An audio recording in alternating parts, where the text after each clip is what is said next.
아버지의 전설을 이어받은 아들, 과연 살아남을 수 있을까요? 1975년 그 작전과 똑같은 임무. 이것은 우연일까요? 운명일까요? 매복이다! 엎드려! 총성이 사방에서 울려 퍼졌습니다. 으악!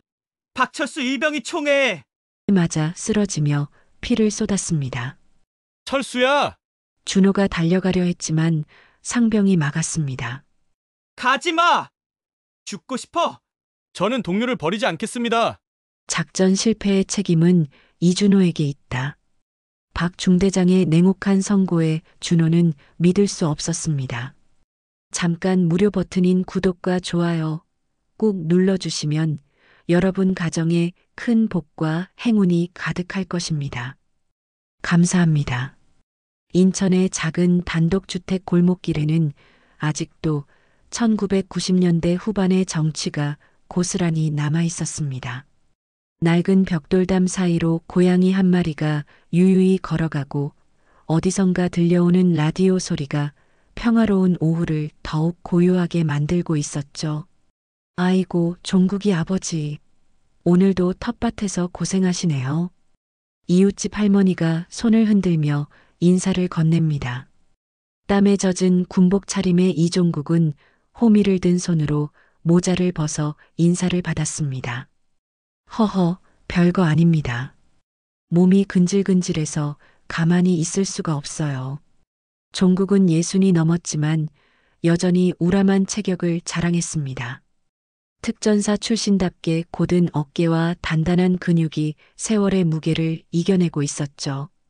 동네 사람들은 그를 산전수전 다 겪은 특전사 전설이라고 부르며 존경의 눈빛을 보냈습니다. 종국이 아버지 아들 준호, 이번에 707특임대 들어갔다면서요? 아버지 닮아서 정말 든든하겠어요. 허허, 그 녀석이 뭘 안다고. 아직 한참 멀었습니다.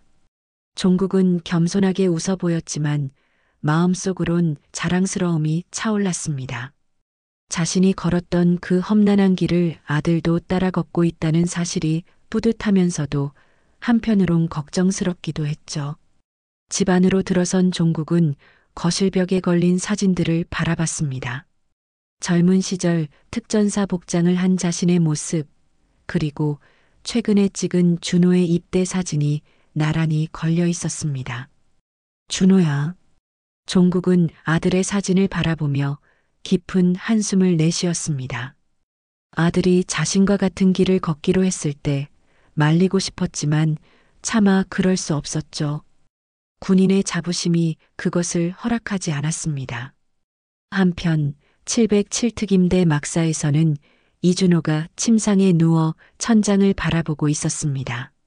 25의 준호는 아버지를 닮은 건장한 체격을 가졌지만 눈빛만큼은 아직 순수함이 남아 있었습니다. 아버지처럼 강해지고 싶다. 하지만 준호는 속으로 중얼거렸습니다. 어릴 적부터 아버지의 무용담을 들으며 자랐지만 정작 그 전설 같은 이야기들이 자신에게는 무거운 짐처럼 느껴졌습니다. 동료들은 항상 그를 이종국의 아들로만 불렀고 자신의 실력보다는 아버지의 명성이 먼저 따라다녔거든요. 야, 이준호. 너네 아버지가 베트남에서 혼자 적군 한 개 소대를 전멸시켰다는 게 진짜야? 동기 하나가 호기심 가득한 목소리로 물어봤습니다. 글쎄요. 아버지는 그런 얘기 잘 안 하세요. 준호는 애매하게 대답했습니다. 사실 아버지는 과거 이야기를 거의 하지 않았습니다. 가끔 술을 드시고 먼 산을 바라보며 무언가 깊이 생각에 잠기는 모습만 봤을 뿐이죠. 아무튼 부럽다. 아버지가 전설이면 아들도 자동으로 인정받잖아. 동기의 말에 준호는 씁쓸한 미소를 지었습니다. 인정받는다고요? 오히려 더 큰 부담감만 느껴질 뿐이었습니다. 그날 밤 종국은 혼자 소주 한 잔을 기울이며 낚시 도구를 정리하고 있었습니다. 내일 아침 일찍 한강으로 낚시를 가려는 참이었죠. 준호야, 아버지가 너한테 너무 큰 짐을 지워준 건 아닐까? 홀로 중얼거리는 종국의 목소리에는 후회가 섞여 있었습니다. 아들이 자신의 그림자에서 벗어나 진정한 자신만의 길을 찾기를 바라는 마음이 간절했지만 이미 늦어버린 건 아닌지 걱정이 앞섰습니다. 바람이 창문을 흔들고 멀리서 기차 소리가 들려왔습니다. 평화로운 일상 속에서도 부자 모두의 마음 속에는 말할 수 없는 그림자가 드리워져 있었습니다. 훈련소 면회 날이 다가왔습니다. 종국은 새벽부터 분주하게 움직이며 준비를 했죠. 아들을 만날 생각에 마음이 들떠 있었습니다. 여보세요, 철수 형님? 오늘 준호 면회 가는데 같이 가실래요? 종국은 동네 이발소를 운영하는 김철수에게 전화를 걸었습니다. 철수 역시 공수부대 출신으로 두 사람은 오랜 전우였죠. 그럼 당연히 가야지. 우리 종국이 아들이 707 들어간 걸 얼마나 자랑스러워하는데. 면회 당일 종국은 정장을 차려입고 나섰습니다. 동네 사람들이 하나둘 모여들기 시작했어요. 아이고, 종국이 아버지 오늘 면회 가시는구나. 준호 많이 컸겠네요. 707특임대라니. 정말 아버지 닮아서 대단해요. 우리 동네 자랑이에요, 정말. 종국은 겸연쩍어하면서도 속으론 뿌듯해했습니다. 하지만 그가 모르는 사이 부대 내부에서는 전혀 다른 이야기가 오가고 있었습니다. 중대장님, 이준호 녀석 어떻게 할 겁니까? 부중대장이 낮은 목소리로 물어봤습니다. 중대장 박민철 소령은 서류를 넘기며 차갑게 답했어요. 이준호. 솔직히 말해서 아버지 후광이 아니었으면 벌써 잘렸을 놈이지. 기본기는 있지만 정신력이 약해. 항상 주저주저하고. 그럼 이번 훈련에서 제대로 써먹을 기회가 오겠군. 진짜 특전사 DNA가 있는지 확인해 볼 때가 됐어. 박소령의 눈빛이 차갑게 변했습니다. 그는 이종국과 같은 시대를 살았지만 전설이 되지 못한 자신에 대한 열등감을 품고 있었거든요. 면회실에서 종국은 아들과 마주 앉았습니다. 준호는 훈련으로 인해 한층 더 단단해진 모습이었지만 눈빛만은 여전히 불안해 보였어요. 아들 많이 힘들지? 아니요, 아버지. 괜찮습니다. 준호는 억지로 웃어 보였지만 종국의 날카로운 눈에는 아들의 고민이 고스란히 보였습니다. 준호야, 너 뭔가 걱정이 있구나. 아버지, 저 정말 특전사가 될 수 있을까요? 아버지처럼. 종국은 아들의 어깨를 꽉 잡았습니다. 준호야, 특전사는 태어나는 게 아니라 만들어지는 거다. 너도 할 수 있어. 하지만 종국도 모르는 사실이 있었습니다. 바로 준호가 기밀작전 투입 후보로 지목됐다는 것이었죠. 면회가 끝나고 돌아가는 길, 종국은 동네 사람들에게 둘러싸였습니다. 준호 어때요? 많이 듬직해졌죠? 그럼요. 완전히 특전사 됐어요. 아버지 판박이더라고. 종국은 자랑스럽게 말했지만 마음 한구석엔 불안함이 자리 잡고 있었습니다. 아들의 눈빛에서 본 그 떨림을 떨쳐낼 수 없었거든요. 종국아, 너 진짜 복받았다. 아들이 아버지 길을 그대로 따라가니. 철수가 부러워하며 말했습니다. 그게 꼭 좋은 것만은 아니야. 종국의 대답에 모두가 의아해했습니다. 왜? 아버지로서 이보다 더 자랑스러운 일이 어디 있어? 아니야, 그냥. 준호는 준호만의 길이 있을 텐데. 그날 저녁 부대에서는 비밀 회의가 열렸습니다. 이준호를 다음 달 실전 훈련에 투입한다. 북방 산악지대 침투 훈련이다. 박소령의 발표에 참모들이 웅성거렸습니다. 소령님, 그 훈련은 너무 위험하지 않습니까? 아직 신병인데. 그래서 하는 거 아닌가. 진짜 이종국의 아들인지 아니면 그냥 허세뿐인 녀석인지 확인해야지. 박소령은 냉소적으로 웃었습니다. 만약 실패하면? 그럼 그만이지. 전설의 아들도 결국 평범한 놈이었다는 걸 증명하는 거고, 준호는 그날 밤 잠들지 못하고 뒤척였습니다. 면회에서 아버지를 봤지만 오히려 더 큰 부담감만 느꼈거든요. 아버지, 저는 정말 아버지가 될 수 있을까요? 준호의 속삭임이 어둠 속으로 사라져갔습니다. 하지만 그는 아직 몰랐습니다. 자신에게 다가올 시련이 아버지의 과거와 깊은 연관이 있다는 것을. 멀리서 야간 훈련하는 소리가 들려왔습니다. 총성과 함성이 뒤섞인 그 소리는 마치 다가올 폭풍을 예고하는 것 같았어요. 평화로운 일상은 서서히 균열이 생기기 시작했고 부자 모두 알지 못하는 거대한 시련이 기다리고 있었습니다. 한 달 후 준호에게 첫 실전 훈련 명령이 떨어졌습니다. 새벽 5시 차가운 공기가 폐를 찌르는 가운데 특임 대원들이 집결했어요. 오늘부터 너희들은 진짜 707특임대가 뭔지 몸으로 배우게 될 거다. 김상훈 하사가 우렁찬 목소리로 외쳤습니다. 그의 얼굴에는 수많은 실전을 겪어온 군인의 냉혹함이 서려 있었죠. 이준호. 예. 준호가 벌떡 일어서며 대답했습니다. 너 아버지가 이종국이지? 베트남 전쟁의 전설 말이야. 그렇습니다. 그럼 오늘 내가 그 전설의 아들답게 행동할 수 있는지 확인해 보겠다. 기대하지 마라. 여기선 아버지 이름 따위 아무 소용없으니까. 김하사의 말에 동기들이 웅성거렸습니다. 준호는 가슴이 쿵쾅거리는 걸 느꼈어요. 드디어 자신만의 실력을 증명해야 할 때가 온 거죠. 들어라. 오늘 훈련은 북방 산악지대 침투 작전이다. 적진 깊숙이 들어가서 목표물을 파괴하고 무사히 귀환하는 게 임무다. 박민철 중대장이 지도를 펼치며 설명했습니다. 팀은 2개조로 나눈다. 1조는 정면 돌파, 2조는 우회 침투. 이준호는 2조 선두로 투입한다.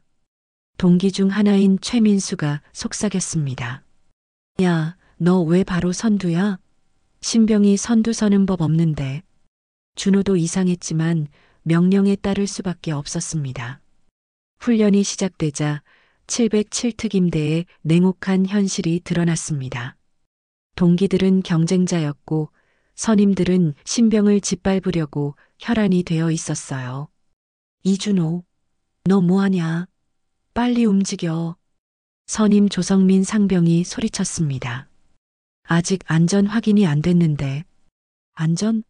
내 아버지 덕 좀 보려고 들어왔냐? 여기선 별이 아니라 총알이 계급이다. 조 상병의 말이 준호의 가슴을 후벼 팠습니다. 하지만 그는 이를 악물고 버텼어요. 산악지대는 험준했습니다. 바위투성이 절벽과 가시덤불이 가로막았고 한 발 잘못 디디면 낭떠러지로 떨어질 위험이 도사리고 있었죠. 목표 지점까지 2km, 시간은 3시간. 시간이 촉박했습니다.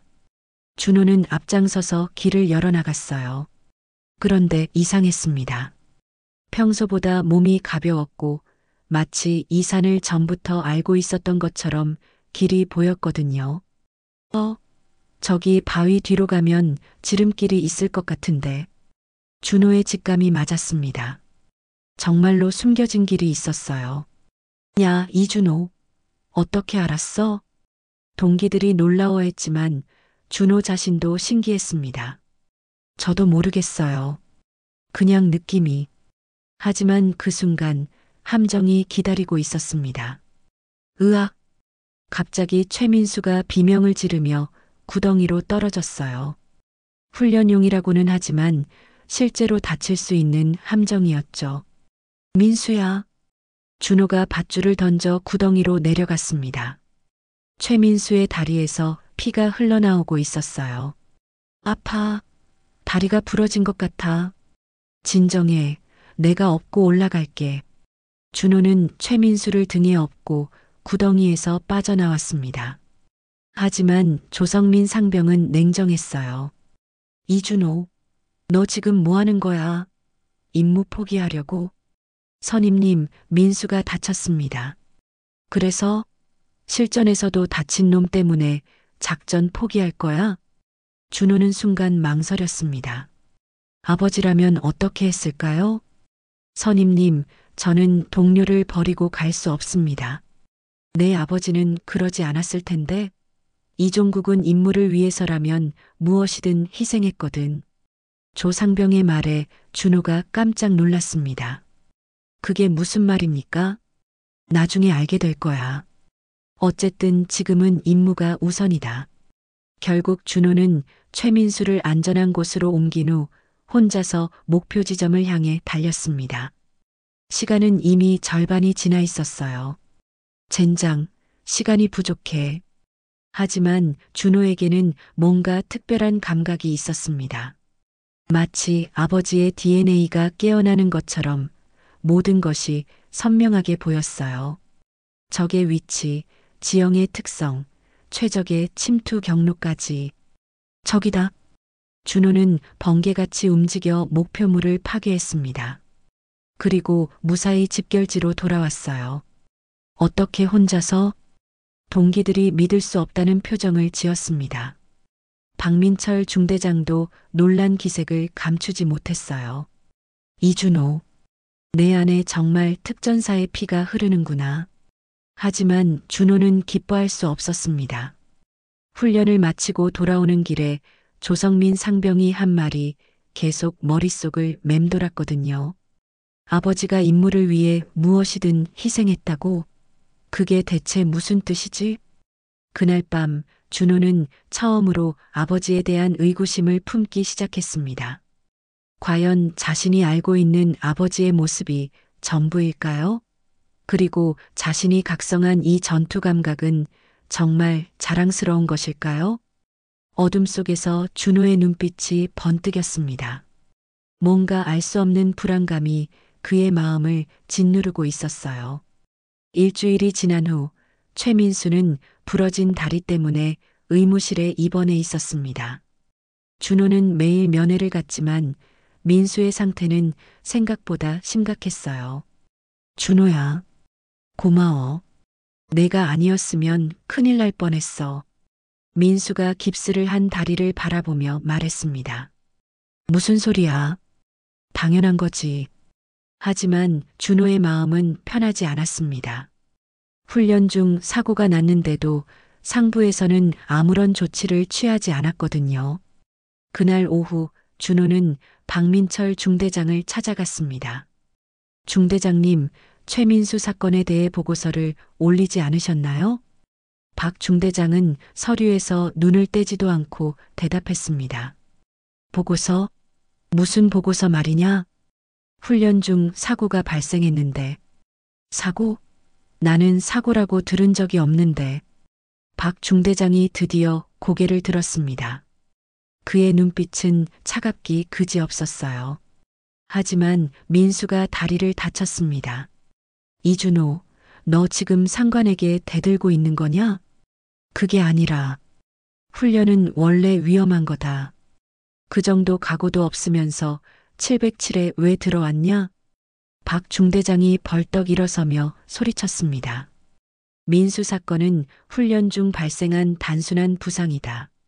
끝. 준호는 할 말을 잃었습니다. 분명히 함정의 안전장치가 제대로 되어 있지 않았는데 이것을 단순한 부상이라고 넘어가다니요. 왜 보고하지 않습니까? 준호가 다시 물었을 때 박 중대장의 표정이 완전히 달라졌습니다. 입 다물어, 이준호. 너 하나만 조용히 있으면 모두 편해진다. 알아들었나? 하지만 내 아버지도 그렇게 살았다. 때로는 모른 척하는 것도 용기야. 그날 밤 준호는 고민 끝에 아버지에게 몰래 전화를 걸었습니다. 아버지, 저예요. 준호야. 갑자기 웬 전화냐? 무슨 일 있냐? 종국의 목소리에는 걱정이 묻어났습니다. 아버지, 만약 훈련 중에 동료가 다쳤는데 상부에서 이걸 숨기려고 한다면 어떻게 해야 할까요? 전화기 너머로 긴 침묵이 흘렀습니다. 아버지, 준호야. 종국의 목소리가 갑자기 차가워졌습니다. 군대는 원래 그런 거다. 버텨라. 그게 군인이다. 네. 준호는 자신의 귀를 의심했습니다. 평소 정의감이 강했던 아버지가 이런 말을 하다니요. 아버지, 그게 무슨 말씀이세요? 너무 깊이 파지 마라. 군대에는 군대만의 룰이 있어. 하지만 잘못된 건 고쳐야 하는 거 아닌가요? 이준호. 종국이 갑자기 소리쳤습니다. 내가 뭘 안다고 그런 소리를 하냐? 조용히 시키는 대로만 해. 그리고 전화가 끊어졌습니다. 준호는 멍하니 전화기를 바라봤어요. 이게 자신이 알던 아버지가 맞나요? 항상 정의롭고 당당했던 아버지가 왜 이런 말을 하는 걸까요? 다음 날 조성민 상병이 준호를 따로 불렀습니다. 이준호, 어제 중대장님께 뭔 소리 했냐? 별것 아닙니다. 별것 아니긴. 너 때문에 부대 전체가 시끄러워졌어. 조 상병이 준호의 어깨를 거칠게 잡았습니다. 너 정말 모르는구나. 내 아버지가 어떤 사람인지. 그게 무슨 뜻입니까? 이종국. 그 사람이 전설이 된 이유가 뭔지 알아? 준호가 고개를 저었습니다. 용맹해서? 실력이 좋아서? 천만에 살아남는 법을 알았기 때문이야. 무슨 소리를 하는 거예요?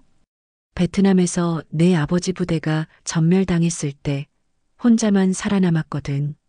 어떻게? 동료들을 버리고 혼자 도망쳤으니까. 준호의 얼굴이 새하얘졌습니다. 거짓말이에요. 거짓말? 군 기록 보면 다 나와 있어. 하지만 위에서 영웅으로 포장했지. 산자의 특권이거든. 조상병이 비웃듯 말했습니다. 그러니까 너도 아버지처럼 살아. 모른 척하고 시키는 대로만 하고. 그게 살 길이야. 그날 저녁 준호는 민수를 다시 찾아갔습니다. 민수야, 미안해. 왜 갑자기? 내가 너를 제대로 보호하지 못했어. 민수가 준호의 손을 잡았습니다. 준호야, 내 잘못이 아니야. 그리고 나는 내가 나를 구해줘서 고마워. 하지만 상부에서는 알고 있어. 하지만 우리끼리라도 진실을 알고 있으면 되는 거 아닐까? 준호는 민수의 말에 큰 충격을 받았습니다. 동료는 자신을 이해해 주는데 아버지는 왜 그러지 못하는 걸까요? 그날 밤 준호는 천장을 바라보며 생각에 잠겼습니다. 조성민 상병의 말이 사실일까요? 아버지가 정말 동료들을 버리고 혼자 살아남은 걸까요? 아니야. 아버지는 그런 분이 아니야. 하지만 의심의 씨앗은 이미 심어졌습니다. 그리고 그 씨앗은 준호의 마음속에서 빠르게 자라나고 있었어요. 멀리서 야간 경계를 서는 병사들의 발소리가 들려왔습니다. 그 소리가 준호에게는 마치 다가오는 폭풍의 전주곡처럼 들렸습니다. 한 달이 지나고 준호에게 충격적인 소식이 전해졌습니다. 비밀 실전 투입 작전에 선발됐다는 것이었어요. 이준호, 작전 브리핑실로 와. 김상훈 하사의 호명에 준호는 가슴이 두근거렸습니다. 브리핑실에 들어서자 박민철 중대장과 몇 명의 간부들이 심각한 표정으로 앉아 있었어요. 이번 작전은 최고 기밀이다. 절대 외부에 누설하면 안 된다. 박 중대장이 지도를 펼치며 말했습니다. 북방 지역 적성국 무기고 파괴 작전이다. 코드명은 독수리 작전. 내 아버지가 1975년에 수행했던 그 작전과 동일한 임무다. 준호의 눈이 커졌습니다. 아버지의 전설적인 작전이라고 들었던 바로 그것이었어요. 왜 저를 선택하셨습니까?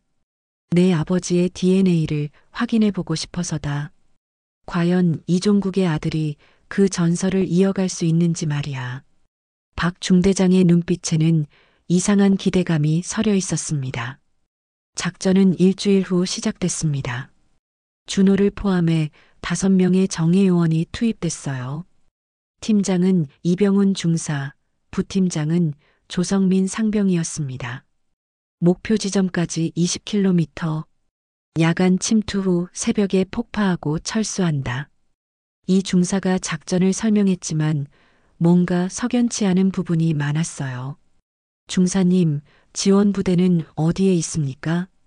준호가 물었습니다. 지원부대? 우리가 전부다. 이 작전은 완전 독립작전이야.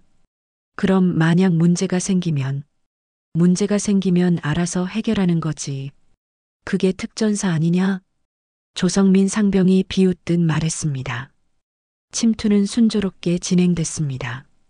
하지만 목표 지점에 도착했을 때 상황이 달라졌어요.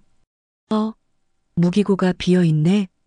팀원 중 하나인 박철수 일병이 놀라며 말했습니다. 이상하다. 정보가 틀렸나? 이 중사도 당황스러워했습니다.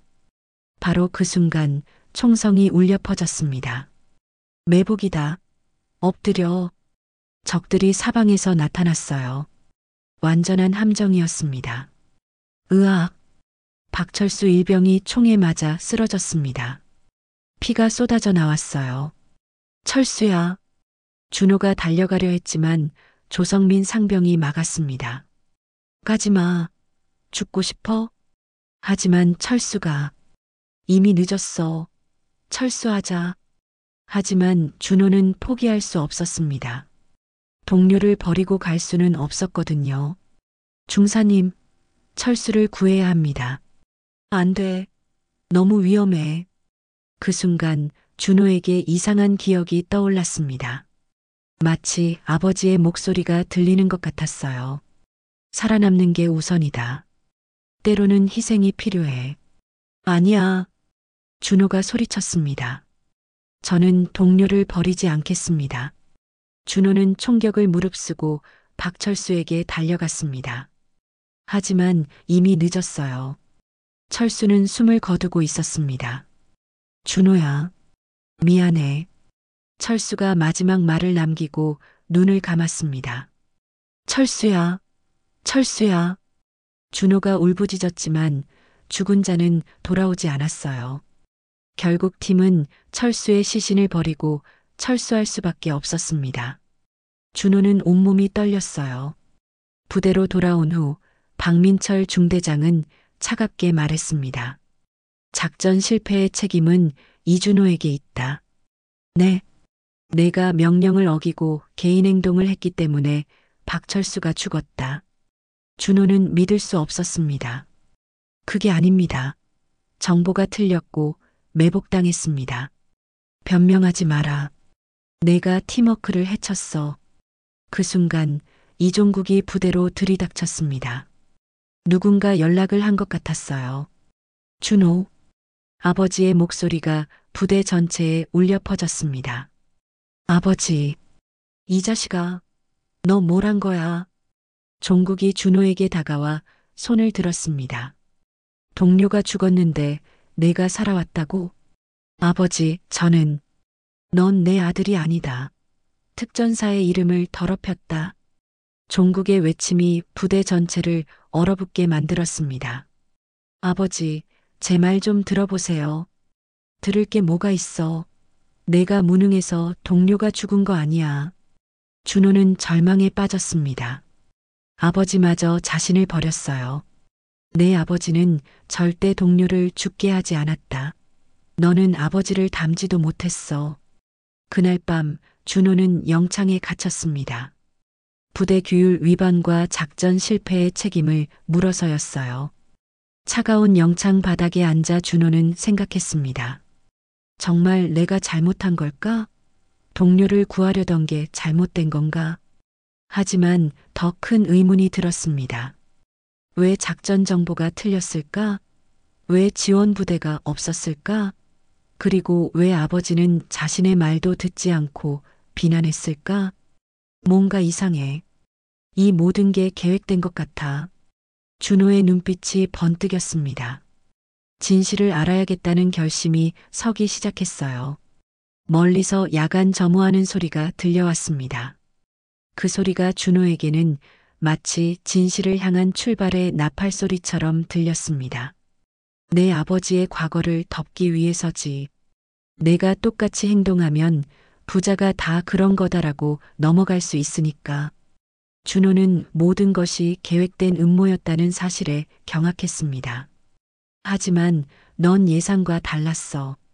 동료를 구하려고 했고 그 때문에 오히려 문제가 됐지. 그럼 이제 어떻게 해야 하나요? 준호가 절망적인 목소리로 물었습니다. 선택해야지. 아버지처럼 살 것인가 아니면 내 신념대로 살 것인가. 조상병이 일어서며 말했습니다. 참고로 이 기록 사본은 내가 더 갖고 있어. 언제든 세상에 공개할 수 있다는 뜻이지.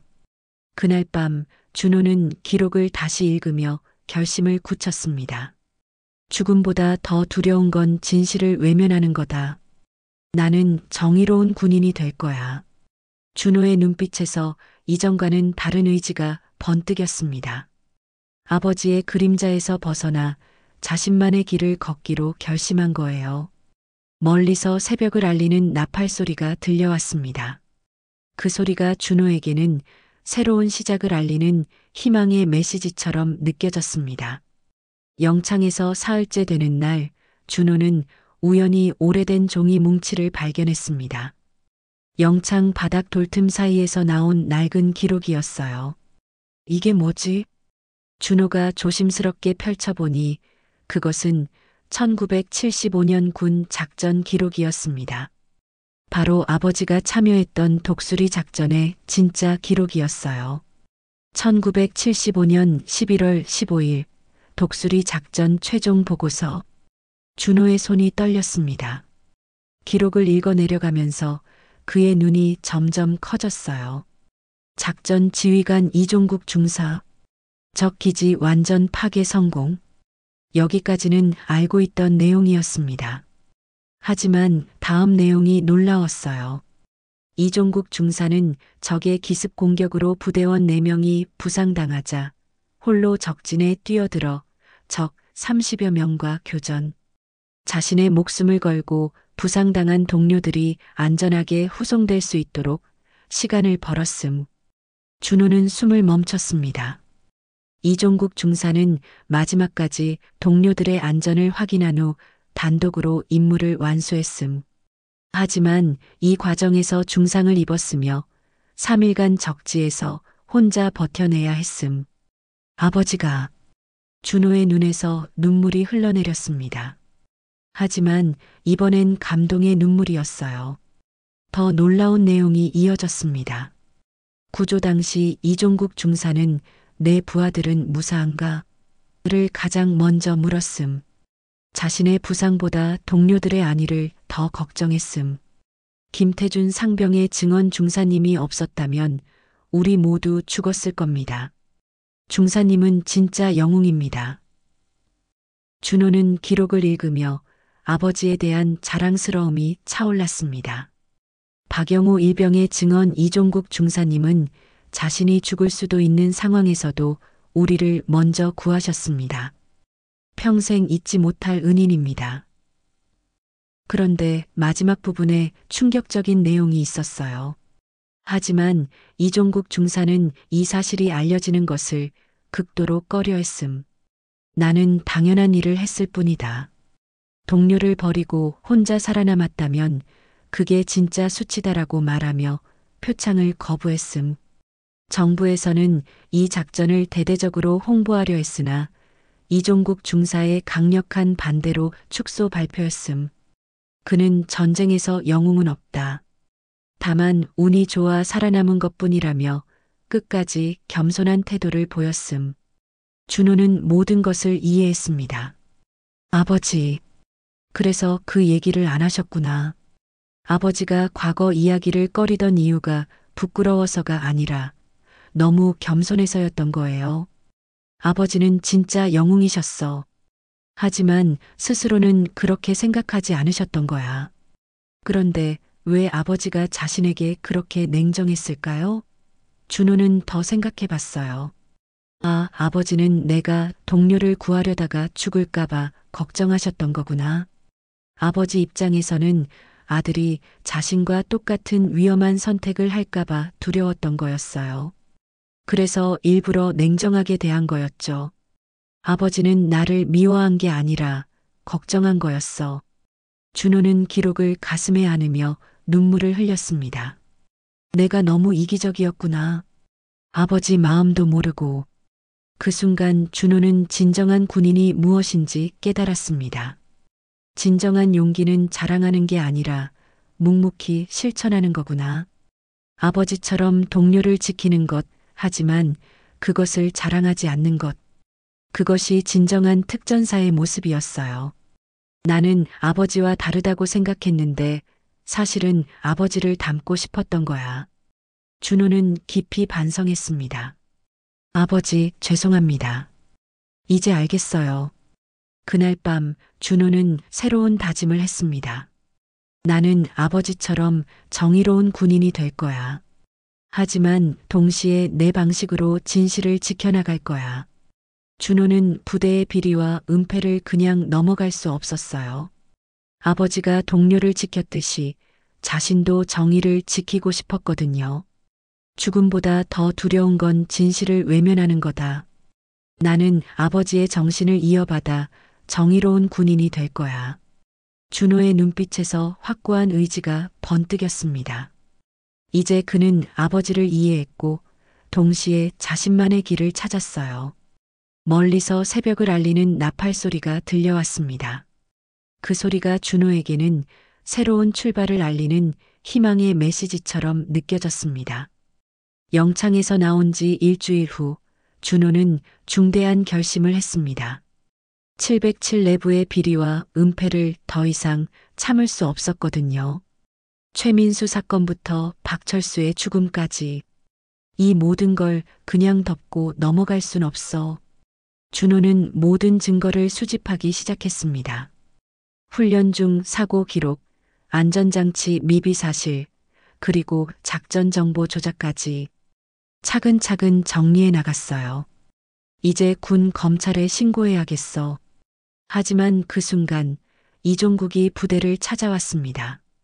준호야, 아버지가 왔다. 면회실에서 마주한 아버지의 얼굴은 심각했어요. 누군가 준호의 움직임을 알려준 것 같았습니다. 아버지, 저는 준호야, 아버지가 왜 왔는지 알지? 종국의 목소리는 무겁고 진지했습니다.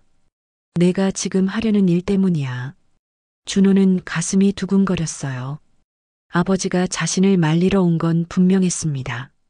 아버지, 저는 옳은 일을 하려는 거예요. 옳은 일? 준호야, 진실을 말하면 군은 무너진다. 종국이 한숨을 쉬며 말했습니다. 내가 잃을 건 명예뿐이 아니야. 너 혼자 감당할 수 있는 일이 아니라고. 하지만 아버지도 과거에 정의를 위해 싸우셨잖아요.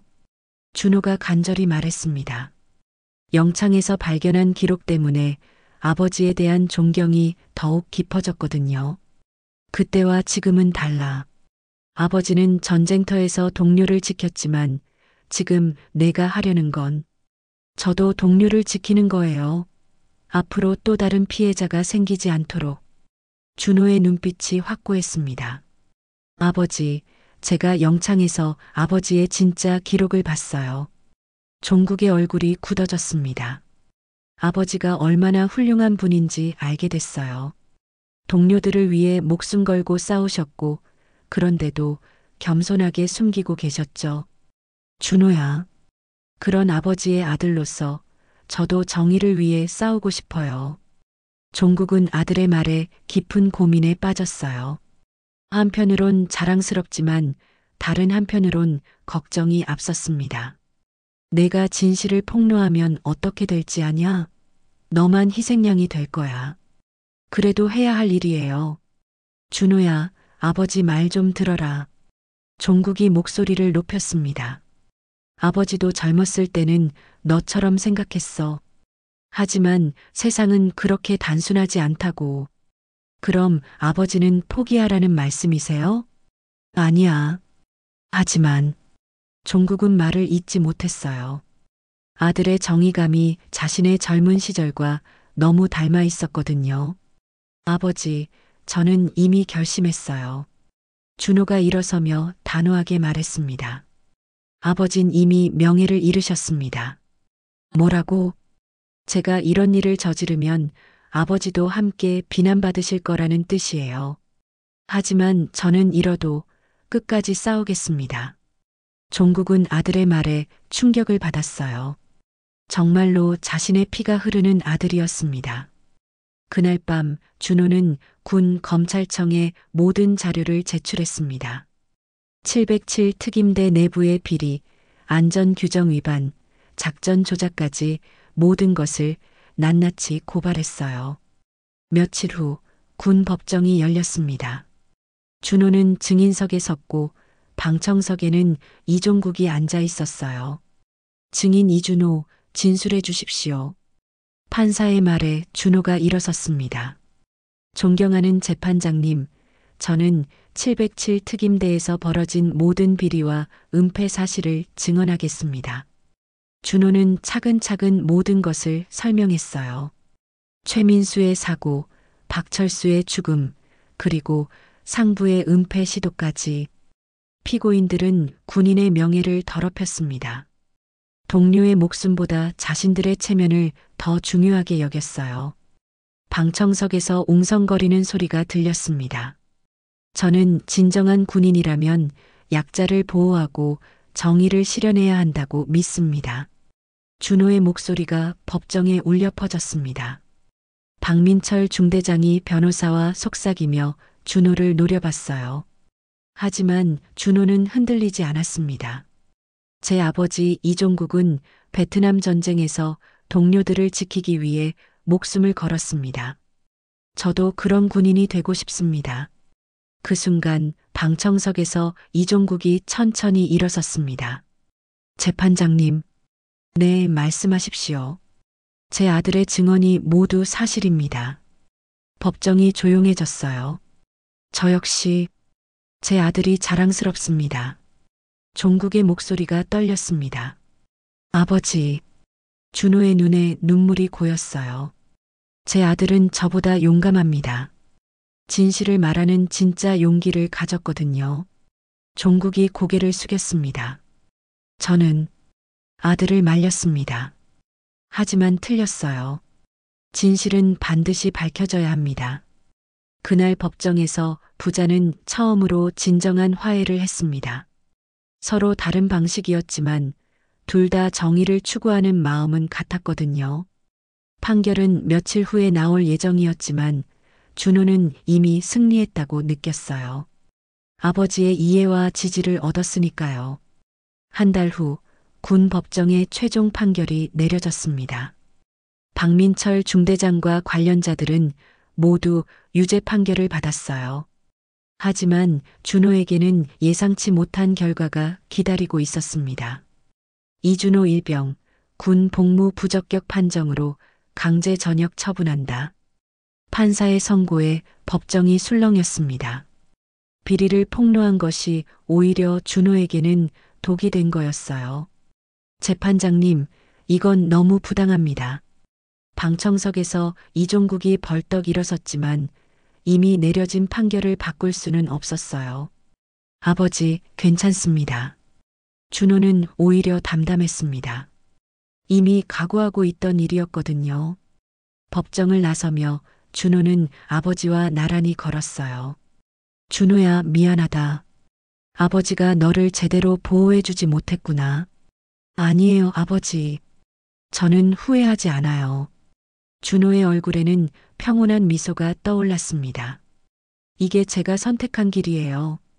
며칠 후 준호의 이야기가 언론에 알려지기 시작했습니다. 진실을 밝힌 젊은 군인이라는 제목으로 기사가 나갔어요. 군 내부 비리를 폭로한 이준호 일병이 강제 전역당했다는 소식이 국민들 사이에서 큰 화제가 되고 있습니다. 텔레비전 뉴스에서 준호의 사진이 나왔어요. 많은 시민들이 그의 용기에 박수를 보냈습니다. 진짜 군인다운 군인이네요. 요즘 보기 드문 청년이에요. 부모님이 정말 자랑스러우시겠어요. 거리에서 사람들이 준호를 알아보고 격려해 주었어요. 하지만 준호는 여전히 조용했습니다. 한편 인천의 작은 집에서 이종국은 혼자 앉아 소주를 마시고 있었어요. 내가 준호를 제대로 키웠나? 종국은 자신을 돌아봤습니다. 아들이 자신보다 훨씬 용감했다는 사실이 한편으론 자랑스럽고 한편으론 부끄러웠어요. 나는 실패했지만 내 아들은 나보다 강했다. 종국의 목소리에는 진심 어린 감탄이 담겨 있었습니다. 그날 저녁 준호가 집으로 돌아왔어요. 저녁 후 처음 보는 집이었습니다. 아버지, 다녀왔습니다. 어서 와라, 아들아. 종국이 일어나 준호를 맞이했습니다. 예전과는 다른 따뜻한 미소였어요. 준호야, 아버지가 잘못 생각했다. 무슨 말씀이세요? 너는 아버지보다 훨씬 용감해. 아버지는 전쟁터에서만 용감했는데 넌 평화로운 세상에서도 용감하더구나. 준호가 고개를 숙였습니다. 아버지, 저는 아직 많이 부족해요.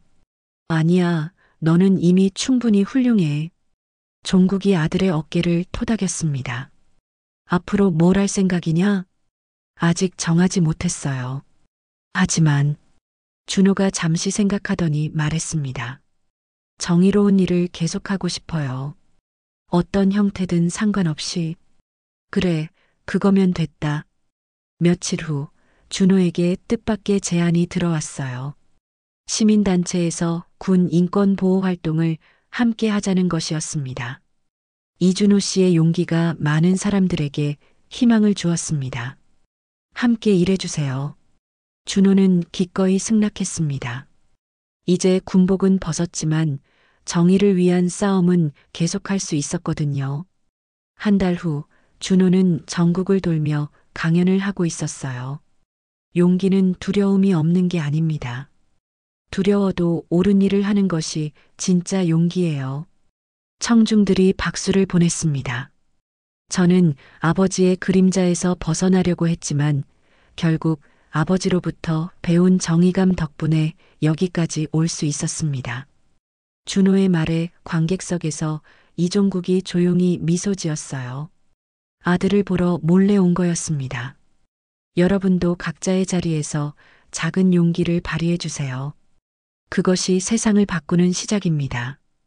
강연이 끝나고 준호는 아버지를 발견했습니다.